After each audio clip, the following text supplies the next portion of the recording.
residente de cuarto año del Hospital Torre Cárdenas y hoy vamos a hablar del intervencionismo de radiofrecuencia en patología craneofacial. Más que centrarnos en la técnica de radiofrecuencia que se ha visto en sesiones anteriores, vamos a ver los principales bloqueos que podemos hacer en esta región para el alivio del dolor agudo y sobre todo del dolor crónico craneofacial. Este es el índice que vamos a seguir, hablando un poco de la epidemiología del dolor craneofacial y sobre todo nos vamos a centrar en el bloqueo del nervio trigémino, tanto a nivel del ganglio de Gasser como a nivel de sus ramas terminales.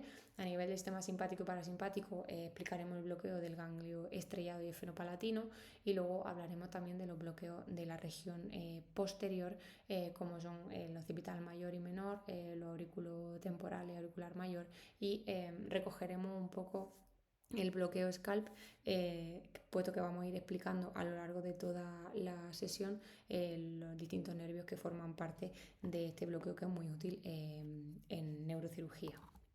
Entonces, a modo de introducción, pues comentar brevemente que el dolor craneofacial es un proceso complejo que afecta en torno a un 20% de la población general y en un 10% de los casos se cronifica y son los pacientes que van a llegar a nuestra unidad del dolor con necesidad de intervencionismo. Entonces, se puede presentar con una variedad muy amplia de síndromes clínicos, puesto que todas las estructuras orofaciales tienen una gran representación en la corteza sensitiva y numerosas anastomosis neurológicas. Y tampoco podemos olvidar la relación con otras especialidades como son otorrino, oftalmo, neuro u odontología maxilo en el origen de estos dolores. Entonces, estas técnicas intervencionistas se van a utilizar cuando el manejo conservador fracasa. Vamos a empezar hablando del bloqueo del nervio trigémino, puesto que a pesar de que el dolor craneofacial puede originarse en múltiples estructuras como son piel, músculo, arteria o nervios, y aunque hay múltiples pares craneales, incluso nervios cervicales que se encargan de la inervación de esta región, es el nervio trigémino el principal responsable de la función sensitiva de la cabeza, a excepción de la zona occipital, del ángulo de la mandíbula, de algunas partes del oído y de la faringe, con lo cual es el que más tiempo nos va a llevar. Como sabéis, el nervio trigémino se origina en el ganglio de Gasser o ganglio trigeminal, que se localiza en la fosa craneal media a nivel del cabo de Meckel, y se divide en tres ramas: la rama V1 oftálmica, V2 o maxilar y V3 o mandibular. La rama oftálmica sale por la fisura orbitaria superior y se va a encargar de la inervación de la zona de la frente, párpado superior, órbita y mucosa nasal anterior. La rama maxilar o V2, a la que se unen fibras del séptimo par en el ganglio esfenopalatino, va a salir por el orificio redondo mayor y va a inervar la zona de la mejilla, labio superior, dientes superiores y nasofaringe. Y la rama mandibular, que es la única que tiene fibras motoras encargadas de la función masticatoria, pues va a inervar toda la zona de mentón y mandíbula, excepto el ángulo, el labio inferior, los dientes y a nivel profundo, pues los 2/3 anteriores de la lengua y el hueso mandibular. Como sabéis, el nervio trigémino tiene una función sensitiva y motora, y el dolor a nivel del trigémino se va a presentar como un dolor paroxístico unilateral de corta duración en el territorio de una o más ramas, que puede desencadenarse por activación de zona gatillo o por otros factores. Cuando no se encuentra una causa subyacente que explique este dolor, se llama neuralgia del trigémino idiopática, y por tanto las indicaciones para su bloqueo serían o bien una neuralgia del trigémino o bien procedimientos sobre el territorio que inervan sus ramas, como serían sobre párpado superior, fracturas nasales o el cuero cabelludo, como sería en el caso del scalp.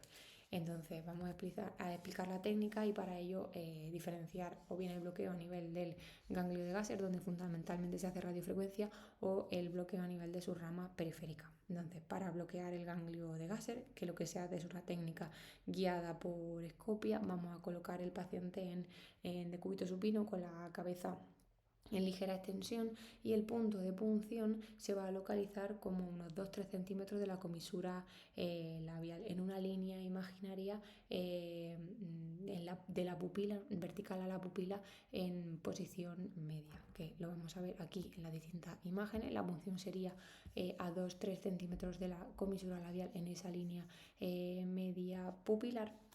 Y entonces con la aguja lo que vamos a buscar es una dirección craneal podemos meter un dedo en la cavidad oral para evitar perforar la mucosa y nuestro objetivo es llegar al foramen oval. Entonces vamos a hacer una proyección oblicua submentoniana para visualizar el foramen oval y vamos a ir avanzando la aguja en esa dirección, y luego necesitaremos una proyección lateral para ver la profundidad en el Kabum de Meckel, que es nuestro objetivo, ¿vale? Debiendo alcanzar como máximo el punto de unión entre el peñasco del temporal y el clivus. Entonces, una vez que tenemos la aguja localizada en el lugar correcto, vamos a hacer un test de estimulación, es decir, con el paciente despierto vamos a hacer una estimulación motora con una frecuencia de 2 hercios y vamos a tener una contracción del mandibular y por tanto vamos a confirmar localización, y luego vamos a hacer una estimulación sensitiva con una frecuencia de 50 hercios a un voltaje entre 0,1 y 0,5 voltios, donde podemos tener parestesia en las distintas ramas del trigémino. Si necesitamos un voltaje mayor a 0,5, puede ser que todavía estemos lejos de esta localización del ganglio de Gasser y por tanto tengamos que avanzar un poquito en nuestro electrodo. Entonces en esa zona es donde podemos realizar la terapia. Esta radiofrecuencia sobre el ganglio de Gasser es un procedimiento muy efectivo en cuanto al alivio inicial del dolor, describiendo una mejoría hasta en un 97% de los casos, ¿vale? Los porcentajes de recurrencia son difíciles de establecer porque hay mucha variabilidad en los estudios. Sí que se ha descrito una recidiva temprana a los 6 meses hasta en un 25% de los casos, y también una persistencia de ese alivio del dolor sin recurrencia en un 52% de los casos. Las complicaciones más frecuentes que nos podemos encontrar son una hipoestesia facial o anestesia corneal. Aquí repasamos de nuevo las imágenes de la técnica. Y luego el segundo abordaje del trigémino sería bloquear sus ramas terminales.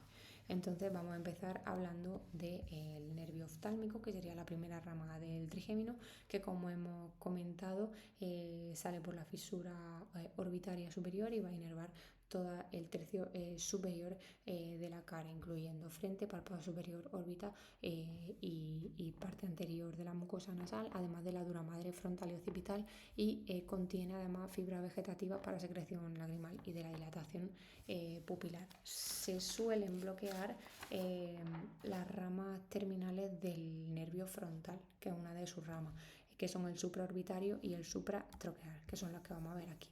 El supraorbitario se suele bloquear por referencia anatómica, entonces se busca en el borde orbitario superior, en un punto vertical a la pupila en posición central, se suele introducir la aguja en dirección a medial hasta contactar con el hueso, y ahí se introducen unos 2 mililitros de anestésico local. Si lo queremos buscar de manera ecográfica, colocando la sonda en esta zona que hemos comentado del arco orbitario superior, veremos una escotadura en el periósteo de ese arco supraciliar, y ahí estaría el paquete vascular nervioso y ahí podríamos introducir el anestésico local. En cuanto al nervio supratroclear, se va a localizar anatómicamente en la línea que une la nariz con el arco orbitario superior, y ahí se puede hacer una punción y una introducción de 2 mililitros de anestésico local, y aquí en esta zona es difícil hacer una localización ecográfica por la anatomía del propio paciente. Otras ramas que se suelen bloquear son el nervio lagrimal, que va a estar localizado en el extremo lateral de la ceja, orientando la aguja hacia la sien, es decir, hacia superior y lateral, y se puede infiltrar 1 mililitro de anestésico local. Y luego el nervio nasociliar y su rama, que serían la rama del nervio infratroqueal, se va a localizar en el extremo interno del ojo, ¿vale? En el ángulo interno de la órbita, justo por encima de la carúncula lagrimal, ahí se introduce pues también 1 mililitro de anestésico local y se bloquea el nervio infratroclear. Pasando a la segunda rama del trigémino, que sería el nervio maxilar V2, hemos dicho que es el encargado de inervar el tercio medio de la cara, sale por el orificio redondo mayor y atraviesa la fosa pterygomaxilar entrando en la cavidad orbitaria. Hemos dicho que se encargaba de la zona de la mejilla, de la nasofaringe, de todo lo que es el labio superior y la zona lateral de la nariz, además de los dientes superiores, ¿vale? Y tiene un doble abordaje, se puede hacer supracigomático o infracigomático. Si se hace vía supracigomática, vamos a hacer una punción en el punto que une dos líneas, el arco cigomático con la pared ósea orbitaria lateral. En el punto en el que confluyen esas dos líneas se va a hacer una punción perpendicular, introduciendo la aguja a 1,5 cm aproximadamente, que es donde se encuentra el músculo temporal, se retira unos 5 milímetros y se dirige hacia caudal, hacia la comisura labial del mismo lado, y ahí se puede introducir hasta 3 centímetros o 3,5 centímetros. Se va a inyectar el anestésico local de forma muy lenta y se inyecta 1 mililitro de solución. El acceso por vía infracigomática sería por debajo del arco cigomático. Ahí haríamos un botón intradérmico, insertaríamos la aguja y avanzaríamos de forma perpendicular unos 4 centímetros aproximadamente, perpendicular a la base del cráneo, encontrando la meseta pterigoidea. Se sacaría la aguja hasta llegar a subcutáneo y se angularía con un ángulo de 20 grados en dirección hacia el ojo, pasando por el lado anterior del margen de la placa pterigoidea, hasta que se obtiene una parestesia, y ahí se pueden infiltrar un poquito más de volumen, entre 3 y 5 mililitros, con previa aspiración, ¿vale? Otra rama del maxilar que se pueden bloquear es el nervio infraorbitario, que se va a localizar en el foramen infraorbitario, que es un pequeño orificio que vamos a encontrar unos 2 centímetros por debajo del arco orbitario inferior, en la línea medio pupilar. Entonces se puede palpar y ahí se haría una infiltración con la aguja orientada en 45 grados hacia medial y ligeramente hacia arriba, y se inyectarían unos 2 mililitros de anestésico local. Hay que intentar evitar penetrar el agujero para no provocar lesiones nerviosas. También se puede localizar de manera ecográfica colocando la sonda unos 2 centímetros por debajo de ese arco orbitario inferior, y veríamos una escotadura que correspondería con el foramen y una figura anecoica que correspondería con el nervio infraorbitario, y ahí fuera de plano se administrarían esos 2 mililitros de anestésico local. Posteriormente tenemos el bloqueo del nervio mandibular, que sería la última rama del trigémino, encargado de la inervación del tercio inferior con esas fibras motoras que además nos van a permitir la masticación, y vamos a ver que inerva todo ese tercio inferior excepto el ángulo de la mandíbula, que está inervado por el plexo cervical superficial. Entonces, con el paciente en decúbito supino mostrando el lado a bloquear, vamos a localizar el punto de función, que de forma muy sencilla se va a localizar como 1,5 centímetros por delante del trago, en una pequeña fosita que queda entre el cóndilo mandibular y la apófisis coronoide. Ese es el trayecto por el que pasa la rama motora del mandibular. Entonces ahí se puede insertar la aguja hasta una profundidad de unos 3-4 centímetros. Lo ideal sería hacerlo guiado por neuroestimulación, es decir, ir insertando la aguja y haciendo estimulación hasta que se produzca un ascenso mandibular, es decir, esa contracción mandibular que nos va a indicar que estamos en esa rama mandibular del trigémino, y ahí administrar unos 2-3 mililitros de anestésico local. En esta zona hay que tener cuidado con la arteria maxilar, puesto que hay que intentar evitar infiltración o punción de la misma. Y asociado a este nervio mandibular se puede hacer el bloqueo del nervio mentoniano, que se suele hacer con un abordaje extraoral, aunque también hay posibilidad de intraoral, y el punto de punción se suele realizar como unos 2-3 centímetros por debajo de la comisura labial, como vemos en la imagen superior, hasta contactar con hueso e introducir hasta 2 mililitros de anestésico local. También se podría localizar de manera ecográfica viendo el hueso mandibular, el periósteo, que sería hiperrefringente, y en esa pequeña escotadura del cuerpo mandibular quedaría albergado el nervio mentoniano. Aquí habría un pequeño resumen de las 3 ramas del trigémino y las precauciones a tener en cuenta en cada una de ellas. Si pasamos al bloqueo del ganglio esfenopalatino, también llamado ganglio de Meckel, ganglio pterigopalatino o ganglio esfenomaxilar, saber que es el mayor de los ganglios parasimpáticos extracraneales. Es una colección de células parasimpáticas postganglionares. Sin embargo, está íntimamente relacionado con otros nervios, con otras estructuras faciales, interviniendo la patogénesis y el mantenimiento de esos dolores. Entonces, a pesar de ese cúmulo de células parasimpáticas, existen fibras simpáticas y fibras somáticas sensitivas del maxilar y del facial que van a atravesar este ganglio sin terminar o sin hacer sinapsis en él. Está localizado en la fosa pterygomaxilar, que es una pirámide invertida que se localiza detrás de la pared posterior del seno maxilar, debajo del seno efenoidal.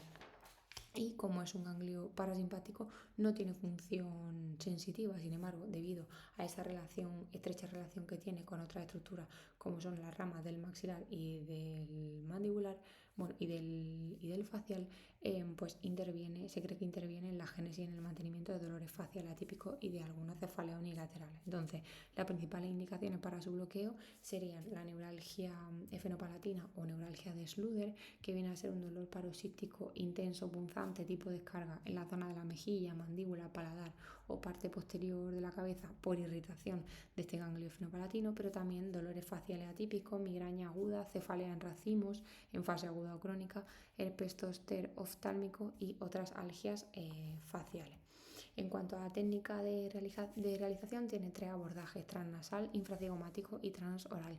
El infracigomático es el que se suele utilizar para realizar la radiofrecuencia y tiene sus similitudes con el bloqueo de la rama maxilar del trigémino en el abordaje infracigomático. Entonces, se haría guiado por escopia con el paciente en decúbito supino y lo que buscaríamos sería una proyección lateral, intentando alinear el haz de rayos con la base del cráneo. Rotaríamos o bien el rayo o bien la cabeza del paciente para intentar superponer las dos fosas pterigomaxilares, que son el lugar en el que se localiza ese ganglio efenopalatino, y que se visualizasen como una sola para evitar fijar una diana falsa, ¿vale? Y lo que haríamos sería buscar nuestro objetivo, que es la fosa pterigomaxilar. Un problema que aparece en esta técnica es que no vamos a ver la visión de túnel de la aguja y que el paciente tiene que estar despierto a la hora de la estimulación. A pesar de que la punción sea molesta, tiene que estar despierto en la estimulación porque nos tiene que decir exactamente dónde nota esa sensación. Entonces, vamos a ver esa visión lateral de la fosita pterigomaxilar, donde vamos a ver ese vaso invertido o fluoredro, esa pirámide invertida que vemos aquí. Y es muy importante dirigir la aguja hacia su vértice. Entonces, el lugar de punción viene a ser por debajo del arco cigomático y entre el cóndilo mandibular y la apófisis coronoide, en una dirección como hacia craneal, hacia medial y ligeramente posterior. Entonces vamos a ir avanzando la aguja hacia esa zona, ¿vale? Es importante hacer también una visión antero-posterior, como veremos aquí más adelante, para ver que la aguja queda en el cornete medio sin perforar la mucosa nasal. Y una vez que hemos localizado el punto, que aquí veríamos esa proyección lateral, inyectaríamos contraste hasta 1 mililitro para dibujar ese ganglio efenopalatino, ¿vale? Entonces ya tenemos el punto de punción y tenemos el sitio localizado. Ahora toca estimular. Y a la hora de la estimulación haremos una estimulación sensitiva donde deberá sentirse en la base de la nariz por debajo de 0,7 voltios. Si la estimulación se siente en los incisivos superiores, quiere decir que la aguja está muy craneal y había que rectificar hacia caudal. Y si se siente en el paladar, la aguja está muy anterior y lateral, estimulando los nervios palatinos, y habría que irse hacia posterior y hacia medial. Una vez que se ha estimulado la zona, se puede hacer la radiofrecuencia o bien térmica o bien pulsada. Y aquí tenemos las imágenes de la técnica. Y ya si hablamos del abordaje de la algia a nivel posterior, sobre todo de la neuralgia occipital, pues saber que los bloqueos, sobre todo del occipital mayor, se realizan para el diagnóstico y el tratamiento de esa neuralgia occipital, que suele ser un dolor paroxístico punzante en el territorio de esos nervios occipitales, que se suele acompañar de disestesia o de déficit sensitivo. Y el nervio occipital mayor ha quedado como la respuesta positiva a su bloqueo ha quedado como un criterio para el diagnóstico de esta neuralgia occipital. Además, el alivio se cifra hasta en un 80% de los casos y la duración hasta 4 meses, ¿vale? Además, no hay estudios que confirmen que el uso de corticoides aumente la eficacia en duración, sin embargo, sí que pueden mejorar los resultados, intentando evitar la triamcinolona que al ser particulado puede provocar alopecia. Entonces, otras indicaciones para estos bloqueos a nivel de fosa posterior serían pues, migrañas occipitales, algunos tipos de neuralgia del trigémino e incluso síndromes miofaciales originados por músculos como es el esplenio. ¿Vale? Entonces, vamos a ver los distintos bloqueos, sobre todo del occipital mayor o nervio de Arnold, que es el más importante. Entonces, tiene su origen en el ramo dorsal de C2 y rodea el músculo oblicuo inferior de la cabeza en su salida. Va a inervar la piel desde el occipucio hasta el vértex y los músculos de la nuca. Entonces, este es el que principalmente se infiltra y no hay una técnica estandarizada, suele haber dos puntos de punción habituales. Una más proximal, que busca el nervio a su salida de ese músculo oblicuo inferior de la cabeza, que suele ser unos 3 centímetros por debajo y 1 centímetro lateral a la tuberosidad occipital. Además, ahí se infiltran los músculos paravertebrales, lo que puede dar una respuesta adicional y admite más volumen. Y luego hay otra inyección que sería la distal en el descrito punto de Arnold, donde ya el nervio está libre de tejido muscular. Este abordaje se puede hacer guiado por ecografía, haciendo un barrido por la zona occipital, identificando la arteria occipital, que sería su referencia más importante, y a su lado suele caminar el nervio, y ahí haríamos una infiltración de unos 3 mililitros de anestésico local, aunque no siempre admite tanto volumen. La posición ideal sería el paciente en decúbito prono con la cabeza ligeramente flexionada, pero también se puede realizar en posición sentada. Y luego estaría el nervio occipital menor,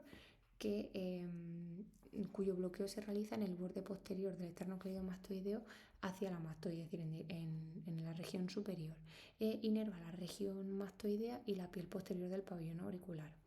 Otros bloqueos a este nivel serían el nervio auriculotemporal, que es una rama posterior del nervio mandibular, que a su vez rama del trigémino, y se encarga de la inervación de la articulación temporomandibular, de estructuras de oído medio y oído interno, del conducto auditivo externo y de la parte anterior del pabellón auricular. Y el bloqueo se suele realizar a nivel del trago, localizando de manera ecográfica la arteria temporal, que es una estructura anecoica pulsátil, y caminando junto a ella se encuentra el nervio auriculotemporal, y ahí se administrarían unos 2-3 mililitros de anestésico local. Y por otro lado está el nervio auricular mayor, que es una rama del plexo cervical superficial que tiene su origen a nivel de C2 y C3 y cuyo bloqueo se va a realizar en una línea que une el borde inferior de la mastoides con el borde lateral del esternocleidomastoideo, y en ese punto se va a realizar una infiltración de unos 5 o 7 mililitros de anestésico local. Inerva la región inferoposterior del pabellón auricular y una pequeña región, un pequeño territorio de piel del ángulo de la mandíbula. Finalmente tendríamos el bloqueo del ganglio estrellado, que viene a ser una fusión entre el último ganglio cervical simpático y el primero torácico. ¿Vale? Sería una fusión entre el ganglio cervical inferior y el primer ganglio de la cadena simpático-torácica. Sus relaciones anatómicas importantes serían la apófisis transversa de C6 y C7 y el músculo largo del cuello. Y las indicaciones para su bloqueo serían el síndrome de dolor regional complejo, la neuralgia prosespética, aunque tiene poca evidencia, plesopatía braquial, enfermedad de Payet, dolor postmastectomía, hiperhidrosis, arteriopatía o incluso arritmia refractaria ventriculares. Y la técnica se puede hacer o bien ecoguiada o bien por escopia. Entonces, a nivel ecoguiado, lo que haríamos sería colocar al paciente en decúbito supino o en decúbito lateral, pero principalmente en decúbito supino, con la cabeza ligeramente extendida, y se puede colocar una pequeña almohadita sobre los hombros para aumentar los espacios. y entonces se suele hacer una punción a nivel de la sexta vértebra cervical, donde vamos a identificar un tubérculo anterior que es bastante prominente, que la diferenciará de C5, que es más plana, y de C7, que no tiene. Entonces se recomienda hacer un abordaje lo más medial posible para evitar la arteria vertebral, que sería una de sus relaciones importantes, y se recomienda también en plano para visualizar continuamente el trayecto de la aguja. Entonces aquí veríamos la vértebra C6 con su apófisis transversa y su tubérculo anterior. Por encima tendríamos el músculo largo de la cabeza, y lo que queremos infiltrar es esta fascia prevertebral que une la arteria carótida común con el tubérculo anterior. Por encima veríamos el esternocleido-mastoideo. Otras relaciones importantes que pueden estar a este nivel serían los vasos tiroideos, que los podemos identificar con el modo Doppler del ecógrafo, e incluso el esófago. Y se recomienda no infiltrar más de 5 mililitros para evitar su difusión y bloquear el nervio frénico ni el plexo braquial.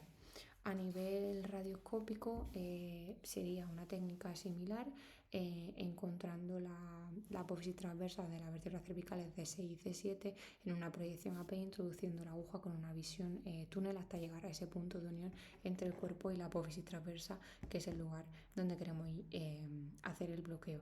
Y habría que hacer una comprobación en AP para ver que la aguja está en el borde lateral del cuerpo vertebral, en oblicua para ver que estamos fuera del foramen, y en lateral para ver que queda en posición prevertebral. Se podría inyectar contraste y ahí haríamos la infiltración de anestésico local.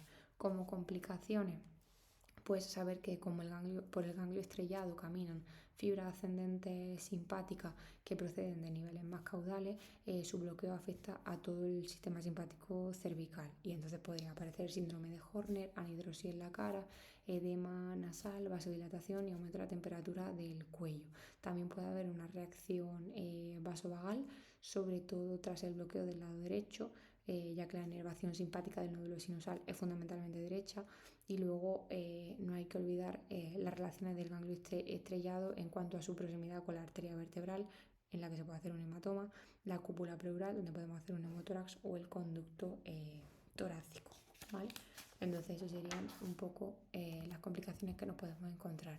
Y finalmente, pues mencionar muy brevemente el bloqueo scalp, donde tendríamos una infiltración de unos 20 mililitros total por cada lado, y como veis tenemos un bloqueo del supraorbitario y el supratroqueal a nivel anterior, un bloqueo del nervio cigomático temporal haciendo una punción posterior al arco cigomático, o entre el trago y el arco cigomático, el aurículo temporal 1 centímetro superior al trago, y cuidado con la arteria temporal, y luego occipital menor y occipital mayor. Esto proporciona una analgesia adecuada para las intervenciones neuroquirúrgicas del cuero cabelludo. Aquí habría una pequeña síntesis viendo, pues, según la presentación clínica, qué diana terapéutica podemos abordar y cómo haríamos la técnica a realizar, y fin.